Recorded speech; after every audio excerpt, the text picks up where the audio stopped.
Quer desenvolver os talentos da sua equipe e potencializar os resultados da sua empresa? Conte com a expertise do atendimento corporativo do Senac São Paulo, que já capacitou mais de 1 milhão de pessoas e profissionais de instituições públicas, privadas e terceiro setor. Construa uma equipe altamente motivada e capacitada e destaque-se no mercado. Entre em contato, acesse sp.senac.br/corporativo e saiba mais. Quer saber? Senac. Hi, I'm David Plotz, the CEO of CityCast, and today, as America is white-knuckling through one of the tightest presidential elections in modern history, we're bringing you a special episode unlike anything you've heard or read on national media. We're calling it our Swing State Special. You probably know that in addition to your local CityCast, we have shows in 12 other cities around the U.S. And like your local hosts and producers, those shows have their fingers on the pulse of what's happening locally in their cities. Philadelphia and Pittsburgh in Pennsylvania, Madison in Wisconsin, Las Vegas in Nevada. How are these cities preparing for the presidential election? What are they expecting? What is happening there? And what is about to? Today on CityCast USA, here is what the swing state cities are talking about. Everyone is recording? Check. Yes? Good? Yeah. All professionals here. We've got CityCast in 4 swing state cities, the blue dots in purple states. If Kamala Harris is going to win the presidential election, she will need huge majorities in Philadelphia and Pittsburgh and Pennsylvania, which is probably the most important state in this presidential election. She'll want huge majorities in Las Vegas, in closely contested Nevada, in Madison, in closely contested Wisconsin. She also has to win. So, hello, CityCast Pittsburgh host Megan Harris. Hi. And CityCast Philly host Trenae Nuri. Hey. And in Wisconsin, CityCast Madison host Bianca Martin. Hello. And in Nevada, CityCast Las Vegas host David Figler. Hey there. So I want to start in Pennsylvania. I think a lot of people, a lot of Americans are concerned and interested in the Pennsylvania electoral count because from what I understand, Megan, you all count really slowly. Why is that? So the main thing is mail-in ballots, which I think all of us have been hearing about all over the country. They can't be counted at all until the polls open on Election Day. So they start counting immediately in 67 counties all over our Commonwealth. But as you can imagine, that slows down the process. Trenae, how many mail-in ballots are there going to be in Pennsylvania? About 2 million. That is a lot. Yeah, Wow. It is. But less than 2020, there were 3 million then. Trenae, when you look at Pennsylvania's counting, what are the ways in which this could go wrong in your state? Right. Similar to what Megan just said about that slow count. I mean, there was a report that Allegheny County on Pittsburgh side is faster than counting ballots in Philly. So I just recently spoke with Commissioner Seth Bluestein, a Republican who is one of the top 3 election officials here in the city. And he said they've been investing in more equipment and staff to do a faster count. But again, that law, Act 77, does not allow us to start until Election Day. Yeah, I mean, and just to speak to the problems, I mean, gosh, I just got back from touring the warehouse where we actually do that count with those new fancy machines, purchased largely with COVID money, like the COVID relief money. Our county set some aside for that, but it is a well-oiled machine. And I was asking them about like potential problems. And honestly, David, they said like the main thing that they worry about is someone in the county will oversleep and not get to the precinct to open the doors in time. Someone will have stored their election machines in a closet somewhere and completely forgotten it, and they can't figure out how to find their own election machine in the building where they are, or that like a machine will malfunction slightly, but they have tech support people on staff for that. Or if anything goes wrong, like it's really squirrely, they will dispatch a new machine to that precinct almost immediately. I think they said there's almost 300 people on call all day long just to make sure that everything goes right at every single precinct in Allegheny County. It's a pretty solid system. And the concern is that if it does take days to count these votes, that's when misinformation fills the void. Mm-hmm. So Bluestein, the election official here, he told me that the window of time from when the polls close to the time when the race is actually called is so important, and often a large window of space for misinformation, harassment, and threats to occur. David, do you remember what happened in 2020?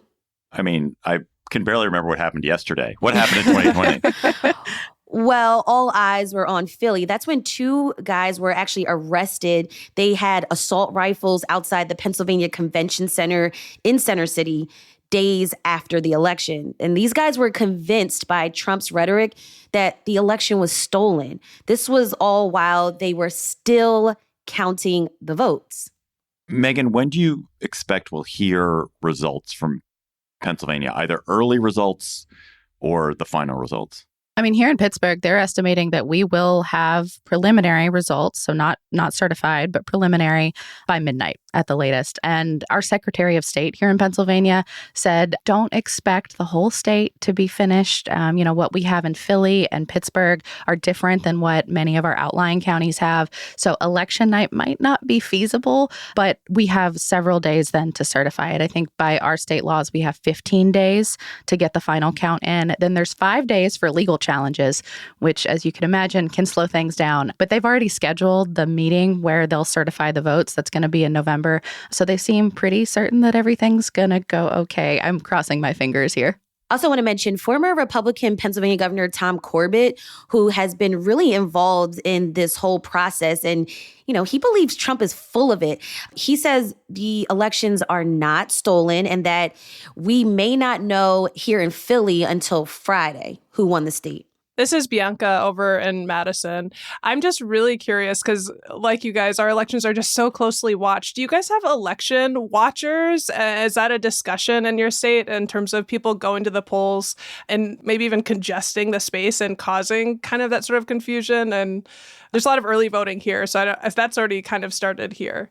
It's county by county in Pennsylvania, which is super weird and obnoxious. But here in Pittsburgh and Allegheny County, there's a workaround to early voting. So there have been satellite offices open on weekends where folks can go in and same day register to vote, request a mail-in ballot, be handed one, and then do all of the steps in front of a human being who tells you you're doing it right, you're filling it out correctly, you're putting the date where you need to, you're sealing it in the right envelopes, and then you hand it back to that human.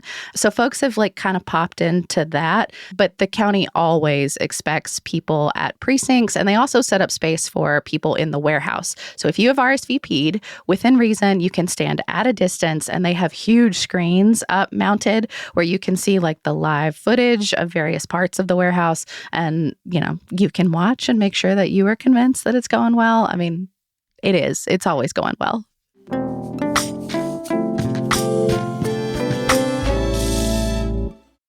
A Libert Seguros agora é Yellow. Tudo aquilo que já era bom continua igual. Excelência e proximidade permanecem como nossa essência.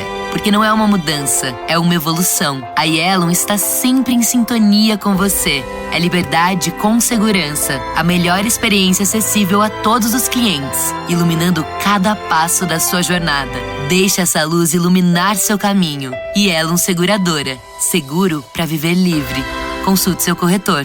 Aqui no Spotify, muitas playlists são criadas através de inteligência artificial. A IA está em todo lugar, mas nem todo IA é igual. Desbloqueie experiências de IA mais inteligentes, fáceis de expandir e personalizadas para sua vida e seus negócios com os computadores Lenovo e processadores Intel Core Ultra, que transformam a sua experiência tecnológica. Acesse lenovo.com/smarter-AI. Lenovo, inteligência artificial mais inteligente para todos.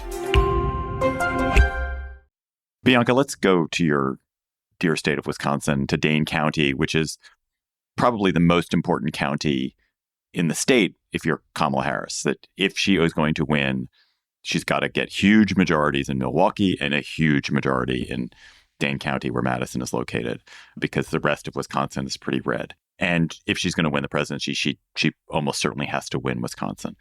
So what have you guys seen in terms of early voting in Wisconsin? Is it happening? Is it up? Is it down? Who does it look like it's helping? Yeah. So it's definitely up.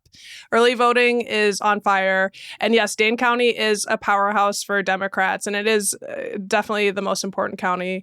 I will say there are some other blue pockets across our state, but yeah, it is very deeply purple. And early voting, man, according to the Wisconsin Election Commission, our state has seen a 40% increase in folks voting in person absentee from our last presidential election in 2020. What does that mean, in-person absentee? That is such a weird phrase. It is kind of like makes it obscure for some reason.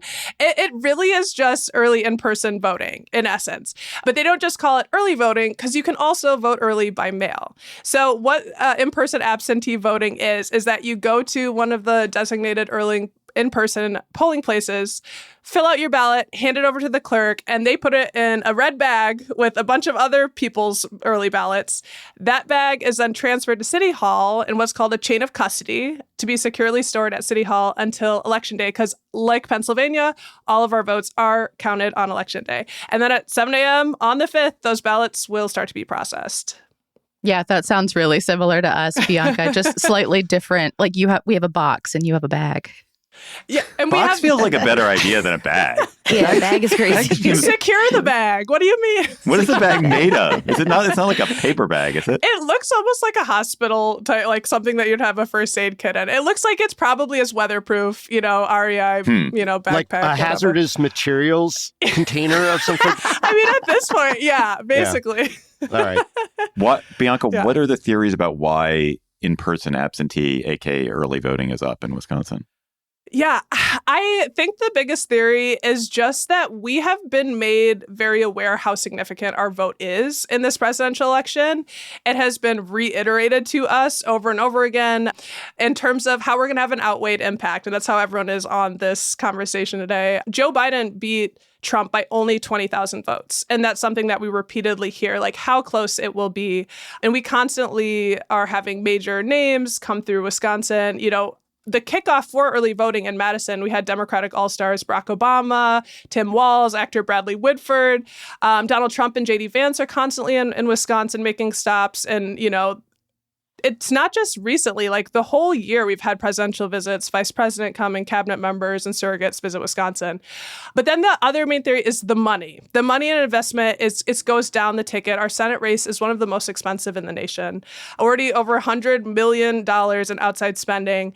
And, I found this interesting. Fraction of that is supporting each candidate. So like, go Eric Hovde, go Senator Baldwin, like under 10%. And then 40 million for each of them are attack ads. And so speaking for myself, in terms of why people might be early voting, they might just want it to be over because you can't watch Sunday football without the most disturbing ads. I know it's not funny, but I mean, we got to laugh not to cry. Actually, can I ask you guys all about this? We'll get to Nevada in a second, but David, contribute here.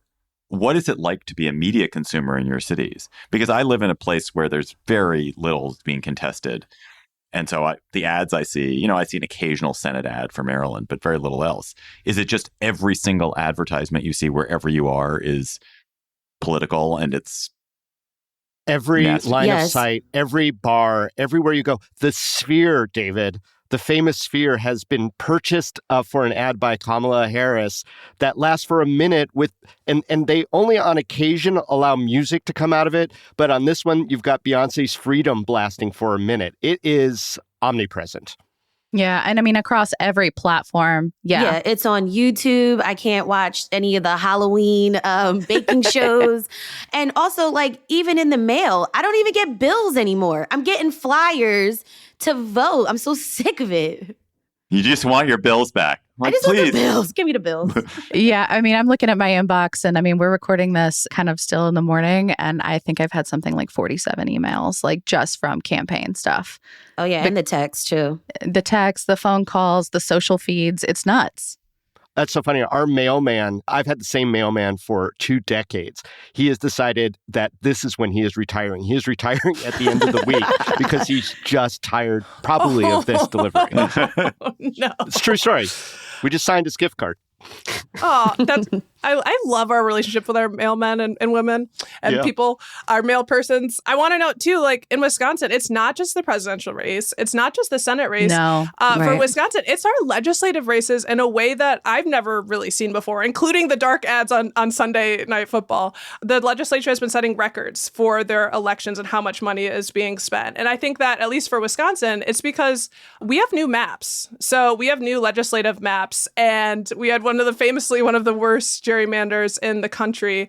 And when those struck down, we have new competitive districts now across the state where people for, up to 12 years, their vote might not have mattered. So that's both in like Democratic strongholds and also Republican strongholds. So there is a lot of energy there. And with the overturn of Roe v. Wade, right, like people are really, I think, thinking more about the state's power. So we're seeing a lot of energy. And I think that's why early voting has been the way it has been. And that's an example of how because you have a Supreme Court now, in the state Supreme Court in Wisconsin that famously has flipped from a conservative to a liberal majority. And I guess that decision to change the maps is one of the factors that has affected the political campaign enormously. Yes, absolutely. I think that's one of the main rulings from our state Supreme Court that's impacting this election is the gerrymandering decision. It was fought tooth and nail for months before that. They every kind of obstruction to not changing the advantage that the GOP had in the legislature was tried. And, we did end up with new maps. I think one of the other major rulings that came forward was the ban on ballot drop boxes. So that we had a ban there since 2022, after Donald Trump lost by 20,000 votes to President Joe Biden. There's so much discussion about voter fraud and, a lot of unsubstantiated claims that there was significant voter fraud.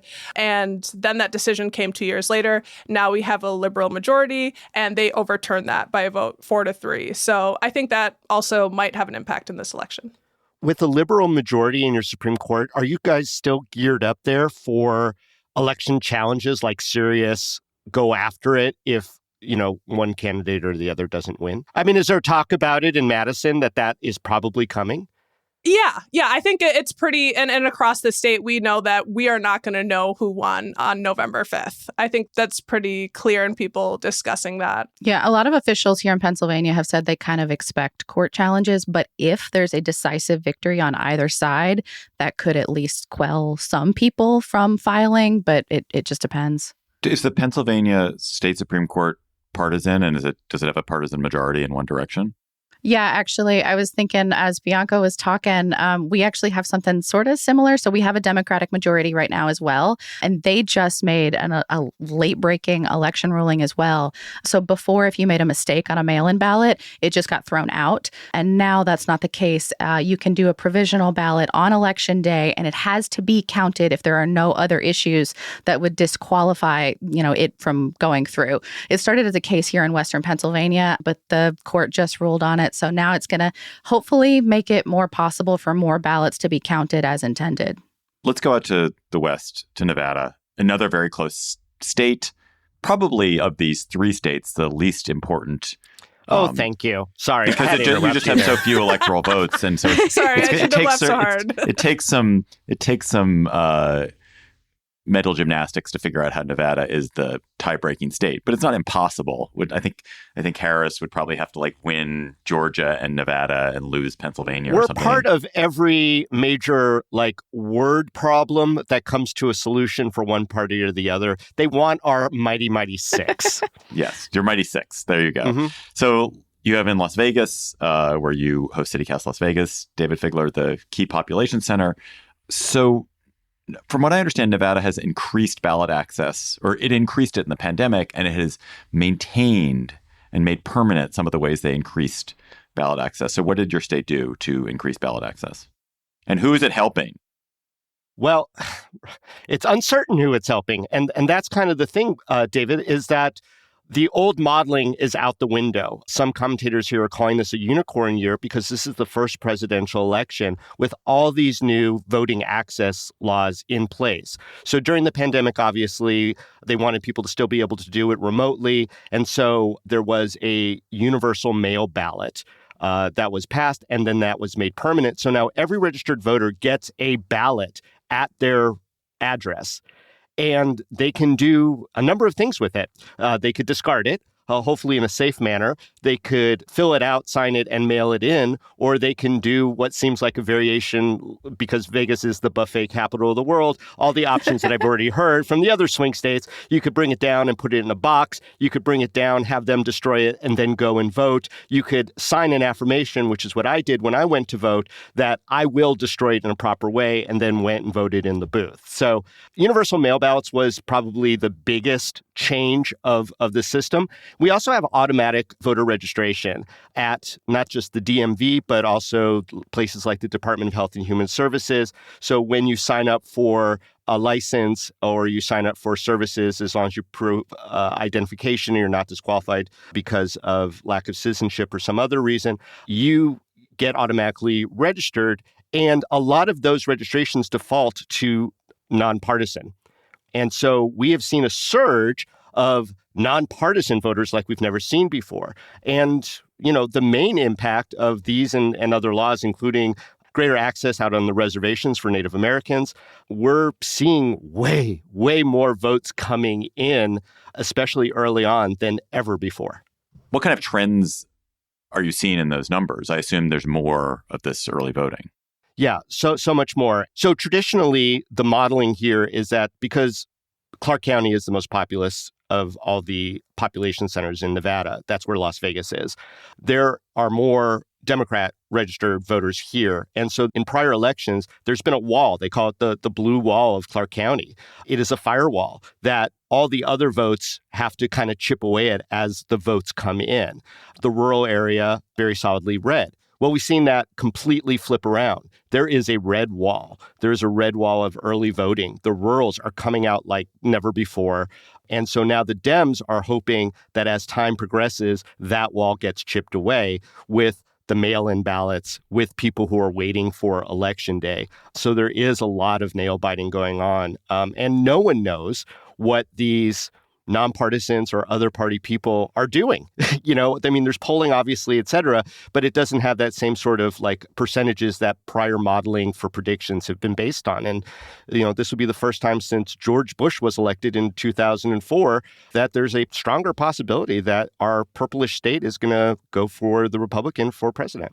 Vegas, as you said, in Clark County is historically it's the Democratic stronghold. Right. But it sounds like less so a little bit. Why might that be? Well, just registration battles, the Republicans were doing better than they had done before. And then there's these other factors that are out there. But what's really interesting to me, David, is that like all this early voting that's happening that really did seem to be favoring the Republicans caused light bulbs to go off nationally. And we have a very important Senate race here as well between incumbent Jackie Rosen and her challenger, a fellow named Sam Brown, who's fairly recent to our state. And the RNC had all but pulled every single ad and all the funding for Sam Brown because he was just polling so poorly. At one point, Jackie Rosen, not terribly long ago, was up in some polls by as much as double digits. As the early voting came in, Mitch McConnell and his PAC decided, wait, Nevada's still in play for Senate, and pivoted, poured tons of money in, and now it seems as though that margin of distance between the Senate candidates falls within the margin of error. And so it's really interesting that all of a sudden what all people had written off as a non-competitive race is once again competitive for a very important part of that majority of who will be in the Senate. You know, this is Bianca in Madison. The exact same thing happened in Wisconsin. Mitch McConnell's PAC did just make a major donation for Eric Hovde just recently. And our race is increasingly it's really close. So that it really made a big difference to see like millions of dollars come in like that last minute. I'm just curious how each of you feels about living in a swing state during this most contentious of presidential elections. There's going to be a presidential election result. You know, depending on your interests, you may be happy, you may be sad about it. You don't know yet. But will you be relieved to no longer be the center of attention, or are you going to miss it? I don't think we'll be leaving the center of attention. This is Bianca in Madison. I'm just kidding. Wisconsin politics stays pretty close it has a big impact forever. But no, I feel super happy for my vote to actually matter, having lived in D.C. and just how strange that system is to feel, you know, kind of trapped by a number of things. But yeah, Yeah, I mean, similarly in Pennsylvania, like, if anything, it just makes me sad that my friends and the rest of the country feel like their vote doesn't matter. Yeah. Like I have a presidential candidate that like is coming to the coffee shop across from where I live, and I can meet him if I want to. It's almost like back in the day with the caucuses in Iowa, where you're watching these people like chat with folks over burgers, and like it's a strange thing to suddenly be thrust into. I don't know if that's kind of your feeling, Trenae. Yeah, Trenae here in Philly. I often would ask a question of how do we make voting sexy? And I just feel like all of this drama is not the way. But what I'm most concerned about in these coming days and even the days after the election is just how is everyone going to respond to the results? Are people going to freak out? Are there going to be protests? Are there going to be threats to our elected officials? Like, I want people to participate in this system because this is our right, our privilege, but not to the extent where, you're threatening American democracy. Despite your poo-pooing of our mighty 6 electoral votes, David Plotz, we do still seem to be a center of attention no matter what, just because we're Las Vegas and people want to come here. We had Bryan Cranston knocking door to door trying to get people to get out the vote. So, will I miss it? No. But also, I do like getting calls from friends I haven't heard from non-swing states asking how things are, how are things going, because they think Nevada's important too. And so it's always a good reason to catch up with folks. But, we're always going to be in the mixer.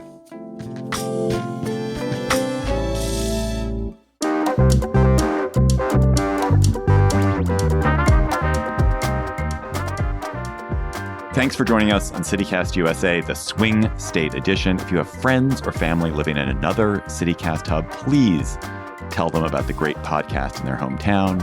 You can tell them to vote, too, if Election Day hasn't passed. We'll be back tomorrow with a regular episode of your local CityCast. Till then, goodbye. Goodbye, y'all. Bye. Bye.